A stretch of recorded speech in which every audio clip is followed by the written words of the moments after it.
Tome 1, Chagrin et souvenirs. Prologue. Une histoire pour Tip. Daz Bellows agita son dos en direction de son fils. « Allez, au lit, mon sourisseau !» Le petit Tip bâilla en s'étirant, puis grimpa dans son lit de paille avant de s'enrouler de sa queue. À l'extérieur de l'arbre-maison, le vent hurlait et la neige s'amoncelait. Daz emmitoufla Tip d'une épaisse couverture. « Allez, mon grand !» murmura-t-il en ébouriffant gentiment les poils de la tête de son fils. Rêve du printemps et de beauté florissante.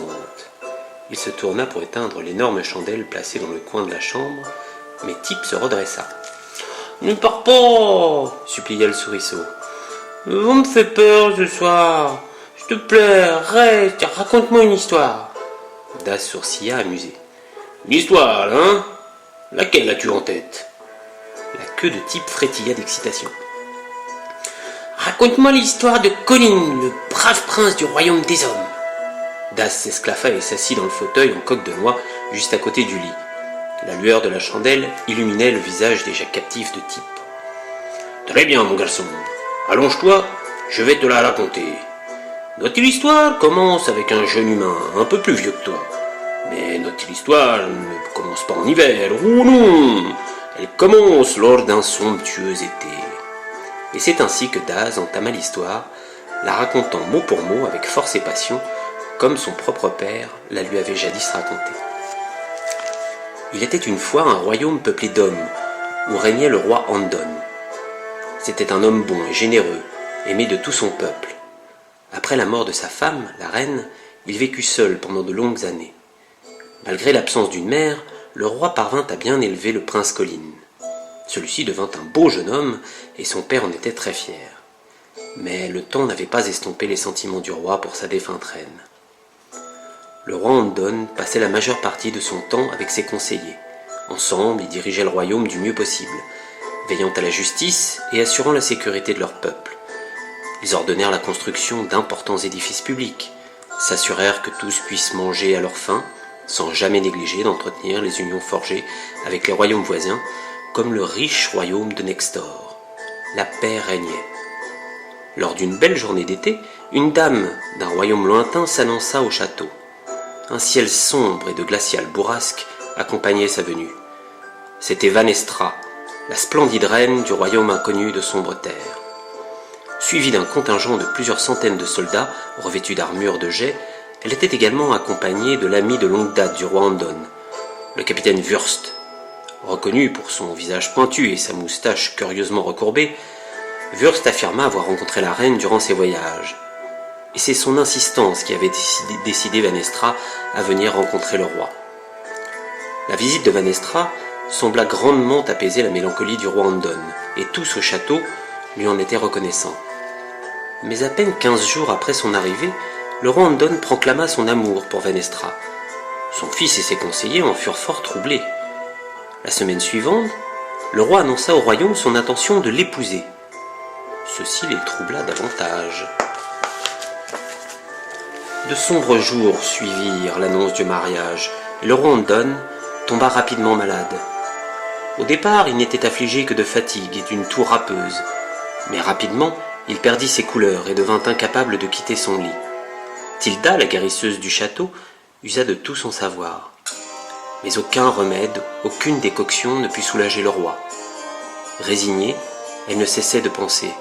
« Tout ceci est bien étrange !» Plus son état se détériorait, et plus le roi peinait à diriger son royaume depuis sa chambre. C'est ainsi qu'il commença à confier la régence du royaume à Vanestra. La reine sombre mit le capitaine Wurst à la tête des gardes royaux, et ce dernier remplaça la majorité de la garnison par les cruels soldats de Vanestra. Ils intimidaient et brusquaient sans cesse le personnel du château. Rapidement, nombre d'entre eux s'enfuirent, à l'exception des plus loyaux, comme la bonne cuisinière Miss Maggie. Durant la nuit, d'étranges bruits se faisaient entendre dans les couloirs vides du château, et Miss Maggie ne pouvait que secouer la tête et se dire « Tout ceci est bien étrange ». Durant le jour, il était possible d'apercevoir Vanestra, circuler dans le château et réprimander ses soldats qui semblaient incapables de faire autre chose que du grabuge. La reine passait la majeure partie de son temps à l'intérieur de la forge du château, de laquelle provenaient martèlements et sifflements de vapeur. En ces moments, le mystique du château, Maginos, se frottait la barbe en pensant « Tout ceci est bien étrange !» C'est à ce moment-là que le prince Colin décida de convoquer secrètement les conseillers les plus proches du roi dans le laboratoire de Maginos. L'imposant bricoleur Nez Bellows, récemment expulsé de la forge où il avait travaillé durant de nombreuses années, était présent. Tilda, la guérisseuse, ainsi que Maginos lui-même, étaient également là. Ce dernier était d'ailleurs au service de la famille de Colin depuis plusieurs générations. Tous ensemble, les quatre, élaborèrent un plan pour renvoyer Vanestra et ses sbires vers les terribles terres d'où ils étaient venus. Malheureusement, ils manquèrent de temps.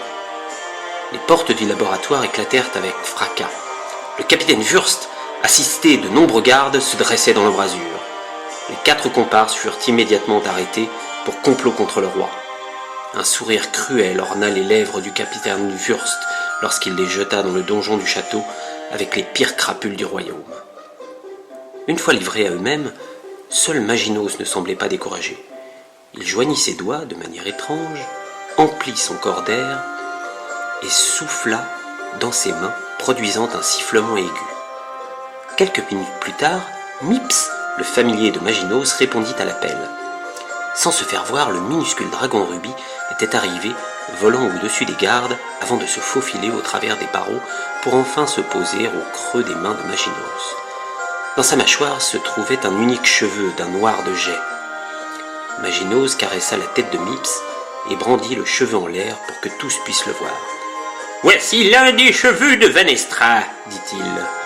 Il s'agit clairement d'une créature magique, de grande puissance. Un seul de ces cheveux nous permettra de nous transformer et de nous évader. Toutefois, il nous faudra choisir notre transmutation avec sagesse, car il n'y aura plus aucun moyen pour nous de reprendre notre forme humaine. » Colin et ses compagnons s'observèrent en silence, bien tristes à l'idée de ne plus jamais être humains.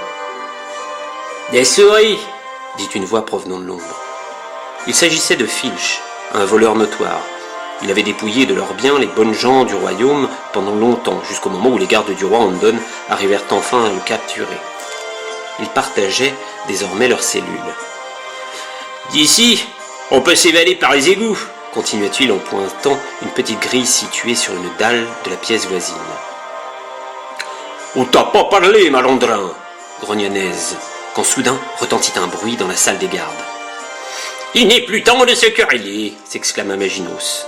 Agitant sa main libre au-dessus du cheveu de Vanestra, il murmura des paroles si anciennes que même le temps les avait oubliées. Tels des gouttes d'eau, des grains de lumière bleutée s'exhalèrent du cheveu, tourbillonnant jusqu'au sol.